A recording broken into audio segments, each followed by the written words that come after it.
पे? क्या दुनिया को आप सिखाएँगे कि आप शिक्षा के क्षेत्र में पिछड़े हुए हैं, आप भुखमरी के इंडेक्स में आप पीछे हैं, भ्रष्टाचार के इंडेक्स में आप पीछे हैं, प्रेस की स्वतंत्रता के इंडेक्स में आप निचले देशों में हैं और per capita income, my goodness!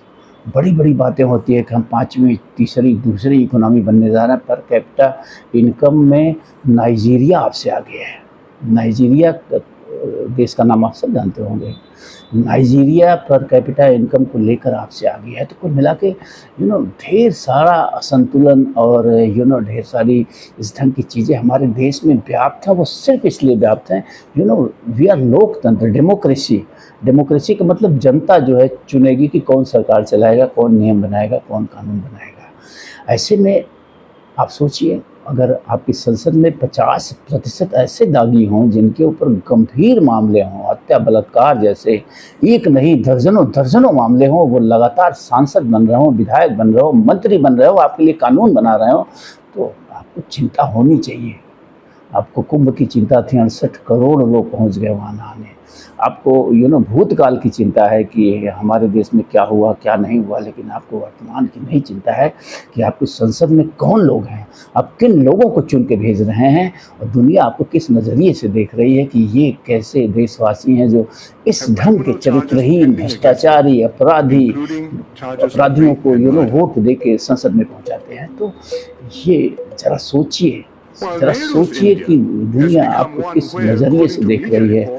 मैंने कभी सुना था कि भारत को यूरोप में और पश्चिम के देशों में सपेरों का देश कहा जाता है, तो मुझे लगता है आज भी कहा जाता होगा।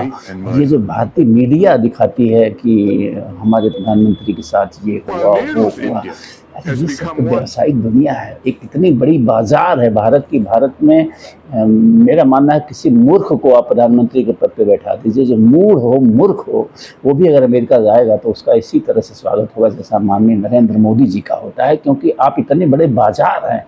वो आपके बाजार को देख रहे हैं, आपके बाजार को वो सम्मानित कर रहे हैं, न कि आपके प्रधानमंत्री, राष्ट्रपति या किसी को सम्मानित कर रहे हैं। तो कुल मिला के जो अश्विनी कुमार की मांग है, इसमें बदलाव होना चाहिए।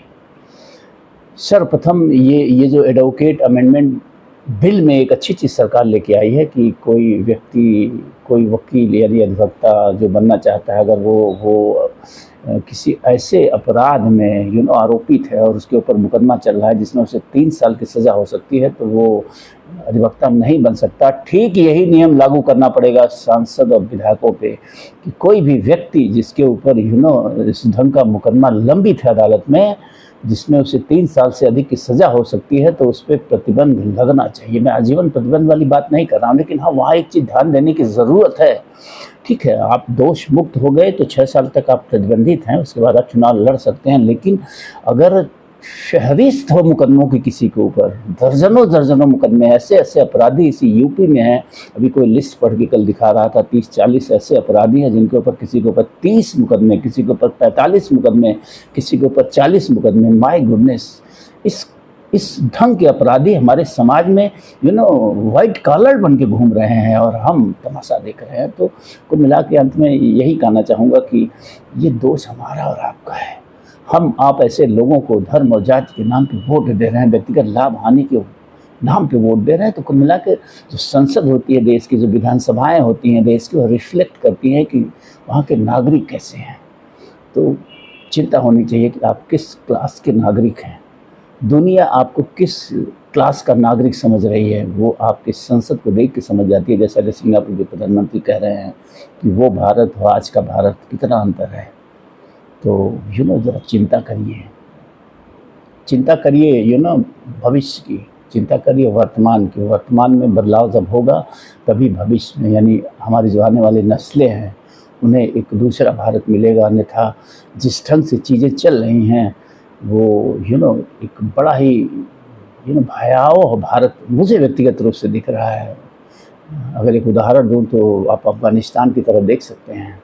अफ़गानिस्तान जैसा भारत एक मुझे व्यक्तिगत रूप से दिख रहा है। तो जागिए, जागरूक बनिए और इन सारे बदलाव के लिए आवाज़ उठाइए।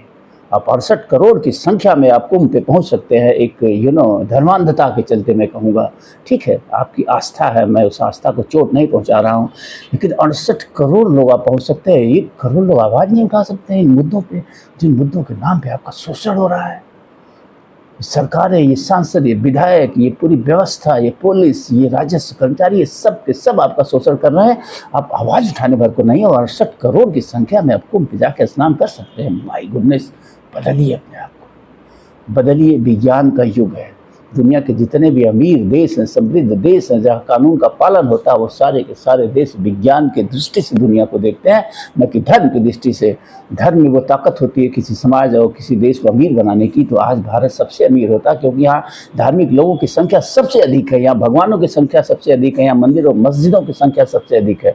अगर ऐसा होता तो आज भारत दुनिया का सबसे रिच देश होता, लेकिन ऐसा नहीं है। ऐसा नहीं है इसलिए कि धर्म में वो ताकत नहीं है कि आपको अमीर बना सके, आपको समृद्ध बना सके। ये शक्ति सिर्फ और सिर्फ विज्ञान में है, और जिन देशों ने इसे समझा समय से आज वो दुनिया को लीड कर रहे हैं, वो दुनिया के अमीर देश हैं, दुनिया के समृद्ध देश हैं। तो सोचिए, सोचिए कहाँ हैं आप, किधर जा रहे हैं आप। थैंक यू, नमस्कार।